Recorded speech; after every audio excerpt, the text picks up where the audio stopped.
Andhra Pradesh deputy CM Janasena అధ్యక్షుడు పవన్ కళ్యాణ్ దక్షిణాది రాష్ట్రాల పర్యటనకు శ్రీకారం చుట్టారు. పవన్ కళ్యాణ్ తన సనాతన ధర్మ పరిరక్షణ మిషన్లో భాగంగా కేరళ, తమిళనాడులోని వివిధ పవిత్ర స్థలాలకు తీర్థయాత్ర ప్రారంభించారు. ఉదయం కొచ్చి అంతర్జాతీయ విమానాశ్రయానికి చేరుకున్న ఆయన తన ప్రయాణంలో శ్రీ అగస్త్య మహర్షి ఆలయాన్ని దర్శించుకున్నారు. అక్కడ ప్రత్యేక పూజలు నిర్వహించారు.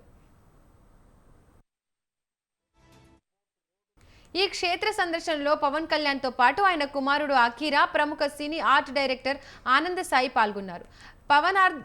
పవన్ దక్షిణాది రాష్ట్రాల పర్యటనలో భాగంగా అక్కడ ఇతర ముఖ్యమైన దేవాలయాలను సందర్శించనున్నారు.